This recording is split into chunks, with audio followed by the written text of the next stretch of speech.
Welcome to Views and Dues Monday Night Edition, Season finale live on the scene.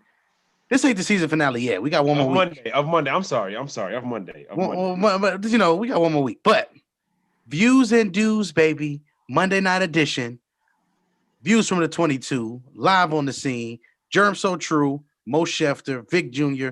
We are in the proverbial building, in your homes, on your YouTube station.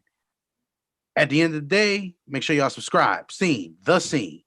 That's YouTube, the scene on Instagram, unseen underscore the on Twitter. Follow us. We got all the live updates. We got everything for you. We are building this thing to be the best four-letter network it can be and will be. And that's just what it is. We are the Yes, real sir. deal and we are for real. So with that being said, without further ado, let's introduce the crew. Mr. True Man, False World. Vic, holla at the people, man. Yes, sir. Yes, sir. Yes, sir. Like Mo said, last Monday night game, week 17 coming up. It felt like a long, comfortable season, despite everything else that was going on. Felt like a good season. So I'm just looking forward to this playoff race because it's going to be entertaining. We got some new teams possibly in the playoffs. I mean, that's every year, Vic. That's every year, bro. Every year, if you look at it, there's about 5 to 6 different teams that make the playoffs Hey, from the year before. the And Browns for me is if they make it in, that's like brand spanking new. we're gonna get to that. We're gonna get to that. Good Yeah. evening, beautiful people. As always, we are tonight's entertainment, and I'm gonna hand the ball back to our quarterback for this evening. So, ladies and gentlemen, we got a jam-packed show, and we're gonna jump right into this.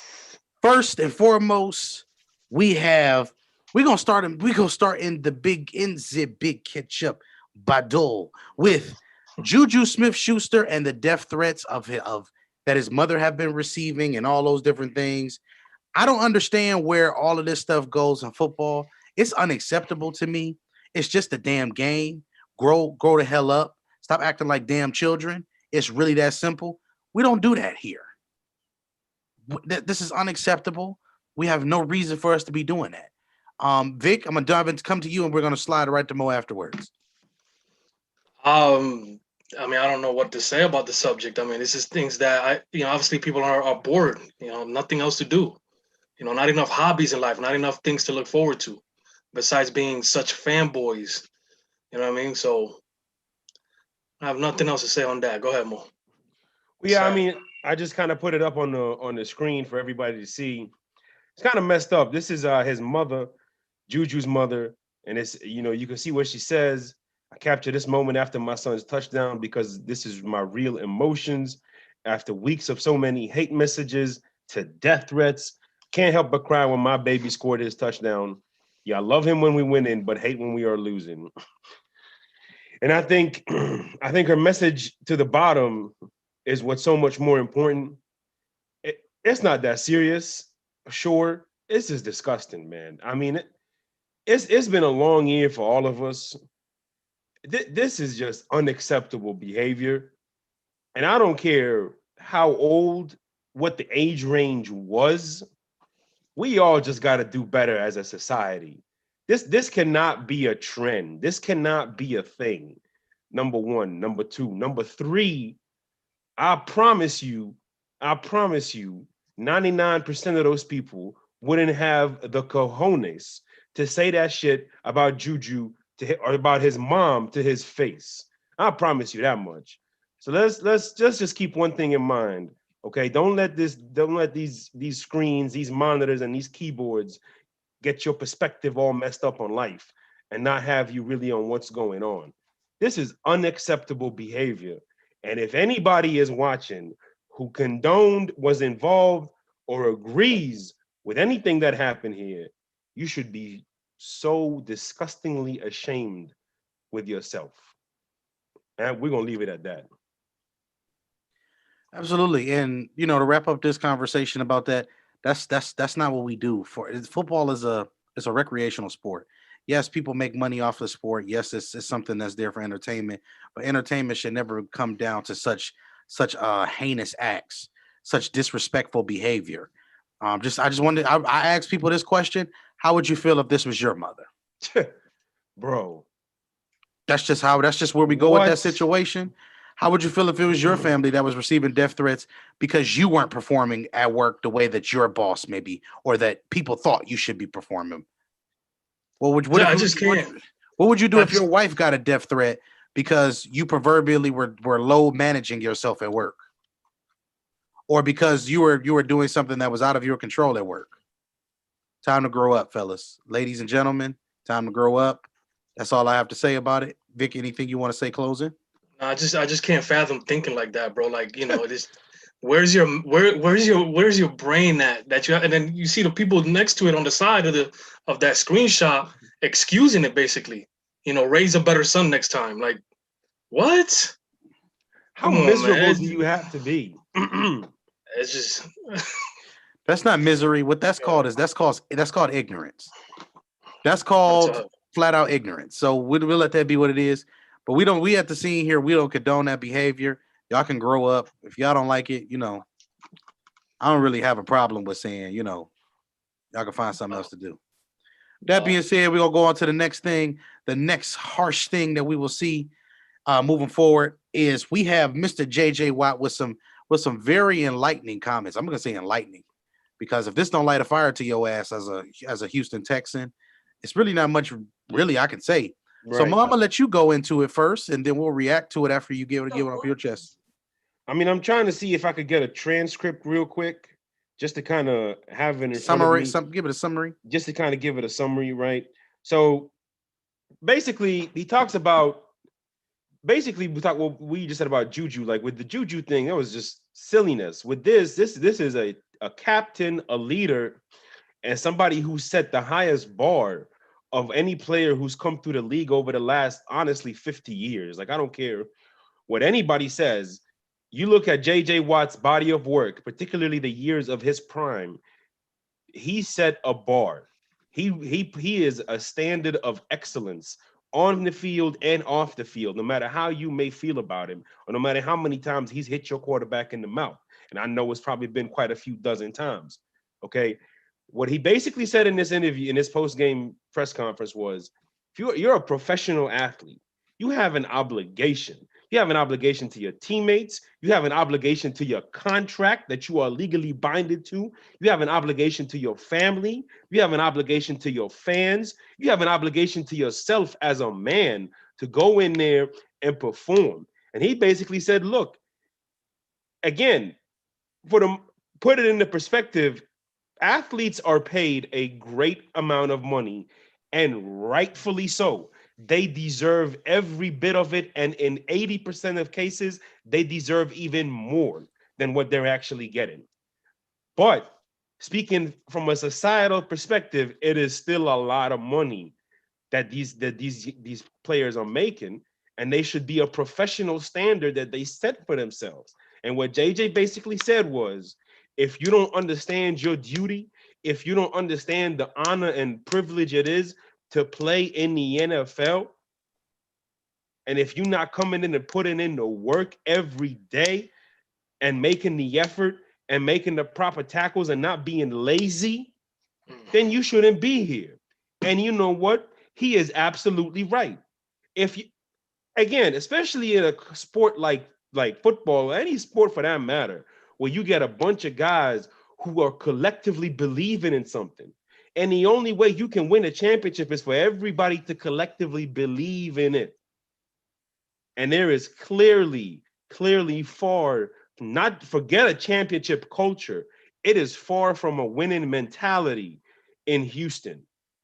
And that needs to change. And for the sake of two of my favorite players in the NFL, I mean, I can't rank them, but I could tell you they are two of my favorite, in JJ Watt and Deshaun Watson, who just, again, are a standard of excellence on and off the field, deserve so much better. And credit to JJ for calling out who needs to be called out. Because sometimes you can spare people, other times you got to put them on the Summer Jam screen. Yeah. Vic, anything you want to add to that? No, you go first. Man, look, I don't have much to say about things like that. I think people when people like that speak like that and they have said some of the things that they've said, you have to start to take heed and listen to what they're trying to say. Because that means somebody else is tired of saying, "Hey, I'm tired of giving it 150% every day," and you want to show up and give it half. Facts. And Facts. I understand that. So Definitely. that's where we come in this situation, and that's just the truth of it. So with that being said, Vic, I'm gonna let you jump in, and then we're gonna get into the next Yeah, topic. yeah. Now, real quick, I had the opportunity and the privilege to be in the locker room for the Central Connecticut football team, Central Connecticut State Blue Devils, in which I participated in their strength and conditioning program, some of their scouting and stuff like that. And these are kids that at the time I was there, which was a couple of years ago, they were winning championships in terms of Division II for the Northeast conferences and stuff like that. And these are kids that they know about probably 100% that they don't have a shot at the NFL. But they had like this family feel to the locker room, to when they were training, to when they were on the football field practicing, and they just went out there and won games. They went out there, won games, won championships. So when it comes to this level, man, the NFL level, like you're getting paid, but it's still like every man that's around you, there's gonna be one man that's gonna take it more serious than you are probably, and you need to play for that man. So JJ Watt is that guy that takes everything he does serious, clearly, regardless of how much he's getting paid. So I mean, these guys got to play. They got to play better than that. And Deshaun Watson still got some time in his career, but JJ's fed up. Clearly, he's had some injuries, injury history. He's had some things happen in his career. Besides the fact that he's been so great, and his time is limited. I mean, we don't even know if he's going to be on the team next season. Mhm. You know what I mean? So it sucks to see some guys that are not able, the Jason Wittens of the world and the Joe Thomases of the world out there in Cleveland that play their butts off and are not able to at least get a championship out of it. Absolutely. So moving forward to the next topic. This topic's a little bit more meaty because we're gonna have a little bit more of some dialogue on this one right here. But the news today that came down was Dwayne Haskins was released from the Washington Redskins Washington football team organization today. After yesterday's game. Let's just get right to this. Vic, I'm gonna start with you. What are some of your thoughts and things of that nature? I mean, again, it's a great segue for what we just talked about. Now you got a player that doesn't really give a damn about the level that he's in. There's people that would die to be at the level that he was in.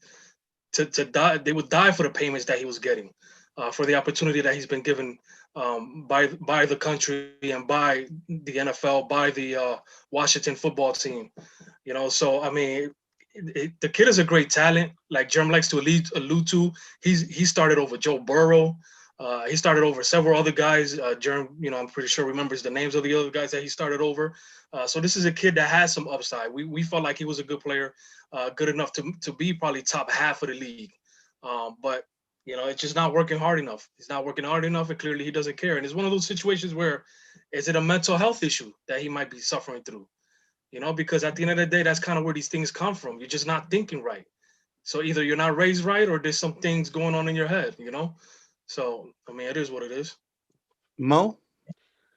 Listen, that's a great perspective there, Vic. I mean, that didn't even cross my mind. Certainly, there's a huge level of immaturity coming from Dwayne Haskins. And in fairness, one of the things we talked about, Jeremy, is that look, like this kid's got upside, like Vic is saying, but we warned, especially you, about his maturity and not just off the field, but on the field as well. And they both just imploded, and there was a lot of lack of accountability on his part. And it's just, again, this is all basic grown-up behavior that we should all be practicing and displaying on a daily basis. Right. With the Juju situation, and now with this Dwayne Haskins thing. Ultimately, I'm not surprised. After yesterday, I thought it was inevitable. Certainly should not be the end of his career, but it had to be the end of his time in Washington, unfortunately. And I wholeheartedly agree with the decision. Yeah, I mean, I don't see many people looking at him, bro. But I mean, obviously, we'll see. The NFL is not only a second chance type league, but They give you a lot of chances. So If you're good. so here's Right. the first thing. First thing is let's talk about this and let's have the accountability piece and let's hold this accountability piece to the player. The player has to do better with being accountable for himself in certain situations. Now, in this situation, some of these things is we're trying to find new normals and everybody understands those things and in the times that we're in, everybody's trying to create their normals and things of that nature. However, there are times where when we're trying to find new normals, we still have to make sure that we're being understanding that the things and the decisions that we make do affect other people, including ourselves, not excluding ourselves. I said including ourselves. So Mhm. that's the first part of that, and that's the part of that I want to come down on Dwayne Haskins about. Ron Rivera, here's my problem with you. You have stepped into this organization from day one, and you haven't given this kid much to work with. Let's start right there. I understand we have an organization that's flipping, making some changes, and it's a lot of. Let's be honest. This organization, formerly known as the Redskins, we've had some culture issues with this franchise for a long time. So regardless of them making the playoffs occasionally a couple of times with Cousins as a starting quarterback, it's been some issues here for a while. Oh yeah. When you step into this culture, what I notice is there are not very many locker room leaders. There's no Trent Williams walking through that door. He wanted out of this locker room. That's a big part of your locker room leaving. Alex Smith had what? What was it? How many surgeries did he have? I mean, It's more than 10 it's for everything that's happened. ridiculous. Yeah. But with that being said, he's not also been a part of the locker room either. And I would consider Alex Smith as a huge locker room influence. And he hasn't hardly been there enough to be a locker room influence either. So we take all those things into consideration. You have all these young players. Ron, the only thing you've come in and done at this stage is you've caused some confusion with a young guy who is still trying to find his stride in the league. And this has been my only issue with this situation here from Ron's perspective is you came in day one and basically told this kid he wasn't your guy. That's pretty much the energy that we've gotten since day one. You got a 20-year-old. When you drafted this player, he was 20 years old. So there are things that he's doing at 20 years old that we have to figure out how to help him and get him in certain situations to be better for himself. Yes, he needs to do better, but the organization also takes on these responsibilities as well. So when you downgrade the kid and you put him as we're not our guy and all those other things, he doesn't like we have a lot to work with on offense. Let's be honest. There's no Jordan Reed there anymore. He needed a fresh start because he had too many concussions. It's a lot of things just going on, a lot of moving parts. Offensive Right. line is not very good. Call it what it is. It is what it is. But you got to understand that these kids' mental is not the same as some other veteran quarterbacks' mental. So mentally, you could have set this kid back and we wouldn't even know it because you didn't come in and at least believe in him enough to give him a full season as a starter because you seen an opportunity to win a division that was weak. I don't like the energy that came out of that decision. See, I understand your ultimate point, but I disagree with the whole thing about putting it on Ron necessarily, because he's only been there for a year. This is only his first year. And I think you can see there's clearly been a transforming in that culture inside that locker room. And unfortunately for Dwayne, yeah, sure, maybe there was some issues there, and certainly your point about him maybe not instilling belief in Dwayne is something that he needs to be better at. I will not argue with you there, but I think Ron and shame on me, I keep forgetting his name, but Ron and the team president for FC Washington, youngest in NFL history, just a superb job in what they've done their first year. And Dwayne, unfortunately, he fell below that bar and they had to make an example. They had to show that what they're saying is what they're preaching and what they're applying. And Dwayne just, he came below that threshold of the standard of what they want. We have to give rookie quarterbacks opportunities for them to be able to come into the league and make changes. And we're also talking about. I don't want to see. This is deeper. This is deeper. Yeah, let's than we table may this wanna talk about. conversation. Yeah, let's table this conversation. We'll come Because back to it. I got a bag full of Yeah. full of stuff that I see here that doesn't sit right with me. This is behind the scenes live. When we were on earlier talking, I wanted to bring this up to you, True. Just me and you should do something recorded on this segment because I know both our views are very different. So we'll do something a little later this week and release it. Yeah, that works. Yeah, that works. We can do that. But so my final thought on this is, Washington as an organization, we could have handled this a little bit better. Just give you have to give these kids an opportunity. I don't see a lot of situations which, let's be honest, we don't see situations where this happens if the roles have been reversed in another way. Yeah. And I'm not going that situation, some people will catch it, some people won't. Yeah. But it's not normally does not like this at all, especially when it comes to other people. Normally other people get an opportunity to fill themselves out. Look at Cleveland and look at Baker Mayfield. So with that being said, Baker's been through what? 3 coaches now? 3 coaches. He threw one of them under the bus. Baker ran from the police live on camera. Okay, and he was still the number 1 overall pick. That was college days, but it don't matter.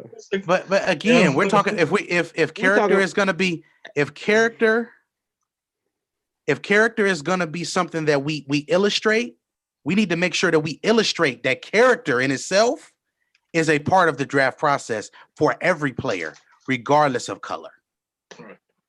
That's all I want. Let's table. With that being said, I have so we coming back again with some of Germ's famous trivia questions. Hey, but not trivia though, but it's some good questions. Let's go. So first and foremost, well, you want to get to the comments real quick? Actually, I'm gonna do the comments after that. Then we'll go into the game. Okay. Perfect. The comments always give us these folks always give us such a perfect segue into the game. Because they're so damn petty, and I love y'all. I just want y'all to know that. We're having the midnight views. We can get midnight views in a second. We'll get midnight views, and we'll go into the comments. Yeah. But as you see, we had some things we needed to talk about. Of course. These are some big things. So what, fellas, biggest disappointments from this week going into the playoffs? In the AFC, give me a team, and in the NFC, give me a team. Chef, I'm gonna let you go first. Biggest disappointments? Yes. Real simple. In the AFC, Cleveland. Okay. I don't even want to talk about the NFC. Cleveland was the biggest disappointment of the weekend for me. This was the most important game since you came back to Cleveland. By far. You had an opportunity to secure a playoff spot against the Jets, against the Spirit Airlines. And yet somehow you walked out of this weekend and you gave these folks a winning streak. But I guess, shout out to Kevin Stefanski and his innovative genius game plan where Nick Chubb had a team high 11 carries. Woo, what a workload, man. 11. I don't even know if Nick Chubb can go next week with that type of workload. By the way, they ran the ball only 6 more times as a team, 7 more times. Sorry, quick maths. For 18 carries and 45 yards. Are you serious? Are you serious? And that's what your result. So your receiving core wasn't available. So then amen. Listen, a wise man once said nothing at all. Okay. And then on the flip side, some people, the more they talk, the more they just expose their intelligence. And I'm not trying to knock Kevin Stefanski because he's actually done a much better job than I anticipated. But he went on to say during that press conference that, it had nothing to do with the receivers. And they asked him if anything changed with their game plan. He's like, no, that's a stupider answer than the actual result of the whole damn game.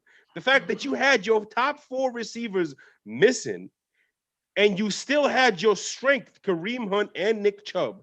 There is no reason on any given Sunday. I don't care if they got Odell, Jarvis, and 2012 Josh Gordon, okay?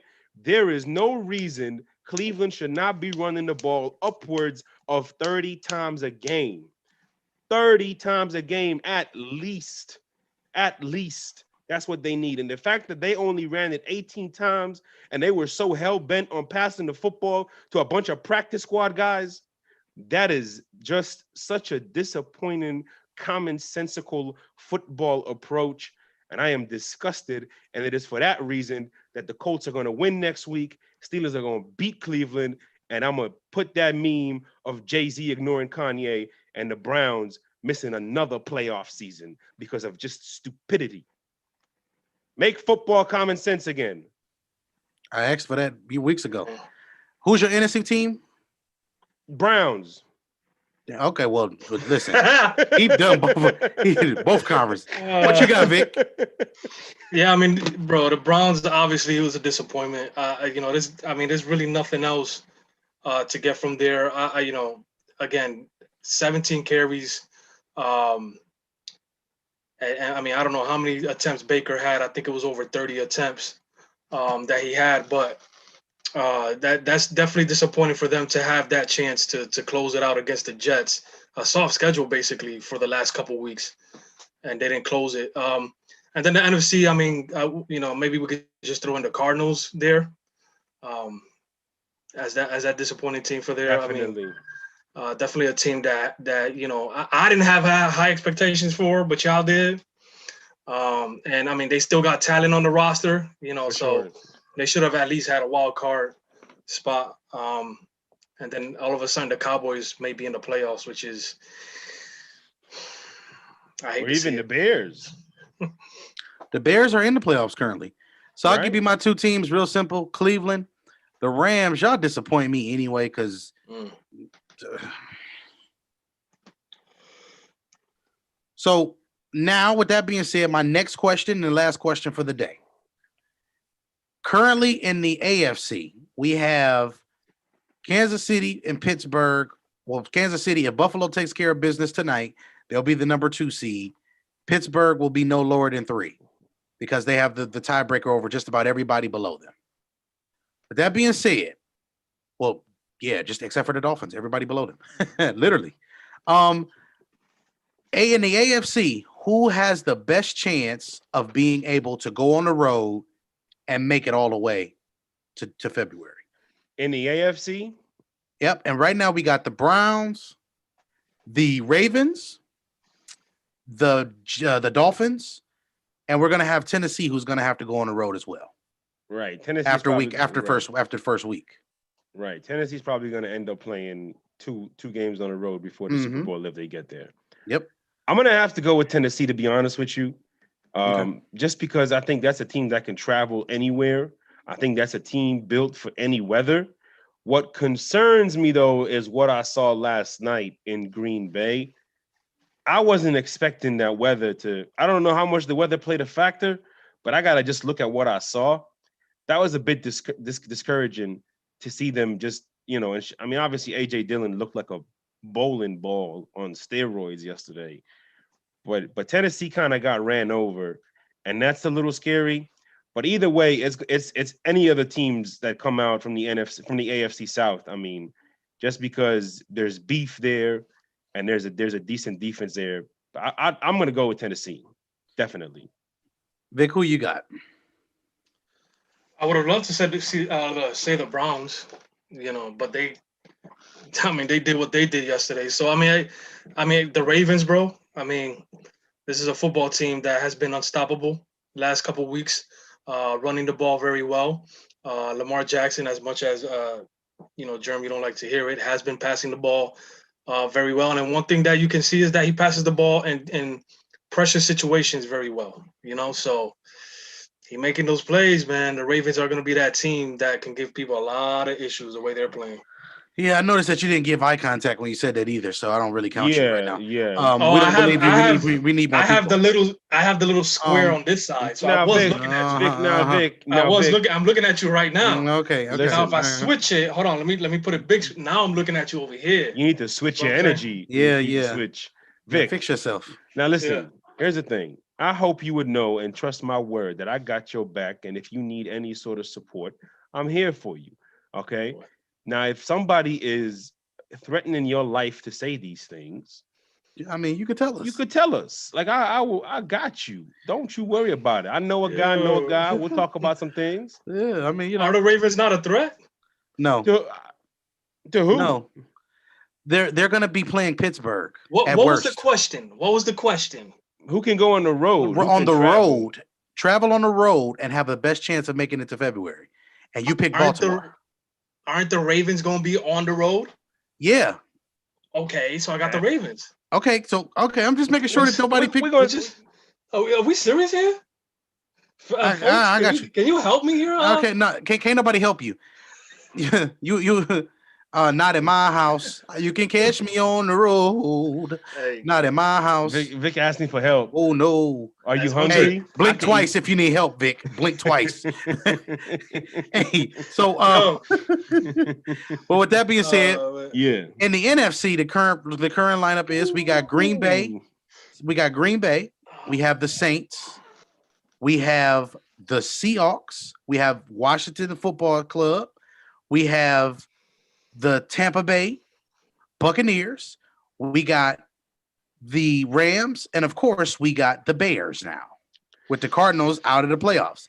Which one of those teams of currently are the bottom 4 seed of FC Washington, Tampa Bay, Rams, and Bears are the most equipped to travel through January to get to February? Well, listen, it's not even most equipped. This team is at an advantage because they have to travel. I'm gonna say it again. This team is at an advantage because they have to travel. And it's the Tampa Bay Buccaneers. And it's an advantage for two things. Number one, they're gonna either play in a dome, or number two, they're gonna play somewhere where it's cold, it's wet, and it's uncomfortable. And if it's cold and wet and uncomfortable, that is advantage GOAT every time, twice on Sundays. So the fact that Tampa is actually going to have to be traveling bodes very, very, very well for them. Vic? Okay. Tampa, bro. I mean, just simply because they have the best quarterback to ever play this game, and the rest of the other two teams have just been severely inconsistent. The Rams, I mean, the way they were running the ball at one point, you can say they can go to those road games and dominate, but too much inconsistency there with them too. There's no Jared Goff is either. And no Jared Goff now. I mean, Cam Akers, all of a sudden, Cam Akers took over the team at one point there for a 3-game stretch, and now he's hurt too. So too many inconsistencies, too many injuries. Mm-hmm. So with that being said, we have a situation on our hands now. By the way, I agree with you guys with the Bucks. We're gonna Mo, do you want to read Midnight Views? Oh yeah, sure. Go ahead and read Midnight Come on, Views. man. Throw that in there. I apologize. I do apologize. How much time we have? Oh, damn. We got 7 8:13. minutes, so we got 4 minutes to end. We only got 4 because we ain't got much to say about this game. There's not much to talk about. Who's playing again anyway? I forgot. Bills and the Patriots. Bills versus Bills. Oh, Josh. All right. These Germ, sir. The introduction. The Midnight Views. Oh, voila. Bonjour. Yeah, we need nephew's soundbite. We need nephew's soundbite. No. He's gonna be shut down right now. Hold on. All right. Midnight Views, baby. Grown man football is here. In week 16, unwrapped a lot of teams' identities. Let's review. Friday, it started off with the Vikings and the Saints. Kamara, 6 touchdowns, led to a 52-33 victory. Hey, the Vikings just forgot how to tackle, Chief. Will you teach me to football? Clearly, Mike Zimmer ain't been doing no teaching. Saturday, Buccaneers versus the Lions, 47-7. Yes, I understand it was against the Knicks of the NFL, but the Buccaneers win on Saturday was more about them building continuity, consistency, most importantly, confidence in each other. 47-7 Bucks. 20-12, is the ultimate score of the 49ers versus the Cardinals. The Cardinals have been a major disappointment this season, and I'm going to keep saying it. Cliff Kingsbury needs to get an NFL quarterback coach inside that building to teach Kyler Murray how to play the position rather than just learning the playbook. Dolphins versus Raiders, 26-25 was the final score. Hey, man, this was one of the wildest games I've ever seen in my entire life. Yo, My dad told me to. What's up, nephew? what's going on, Come man? on. You can't keep your composure, man. Oh, Oh man. All right, let's keep going. Colts versus the Steelers. Steelers won 28-24. Giants versus Ravens. Ravens cruise 27-13. Go, get out. Falcons versus the Chiefs. 17-14 Chiefs ultimately. But the Falcons, just be honest with you, man. Shout out to Raheem Morris. He has done a superb job with this team. Bears versus Jaguars. Bears dominated that game. Bengals versus Texans. Everything I got to say about that game, J.J. Watt summed it up in about 90 seconds. Where we at? Browns versus Jets. Listen, the Jets on a win streak just lets you know 2020 is going to go on with this energy till the clock hits midnight, okay? Panthers versus FC Washington.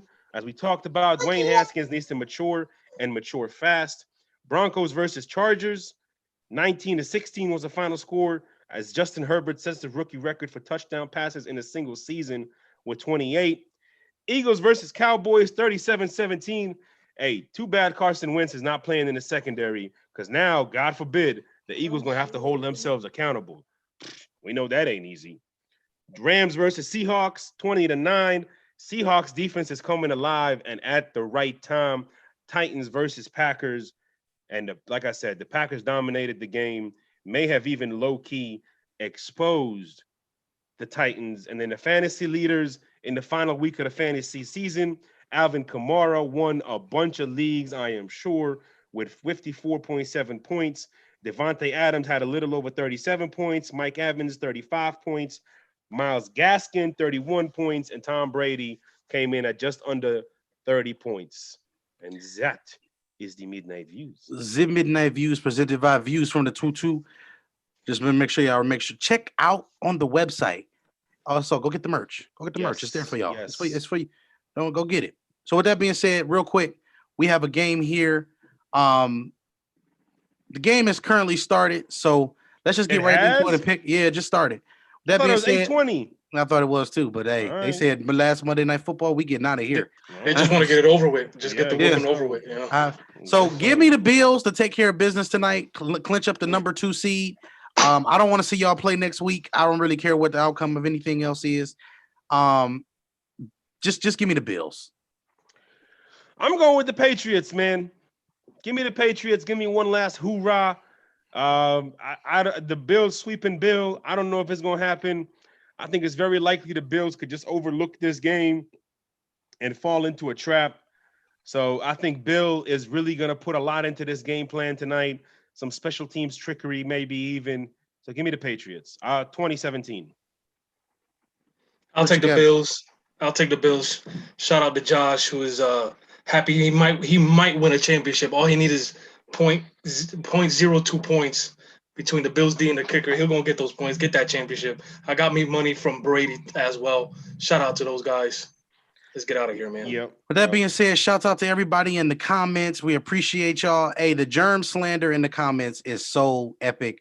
Baltimore just don't make the cut, Chief. They never will make the cut because their quarterback ain't where it's at. That's simple. So with that being said, this has been another Views from the 22 Monday Night Preview, the last one for the year. We will see you, of course, later in the week with another special exclusive. That being said, we got Mo Schefter, Vic Jr. I am Germ So True. Live on the scene. We'll get at you. Have a good one. Enjoy the game.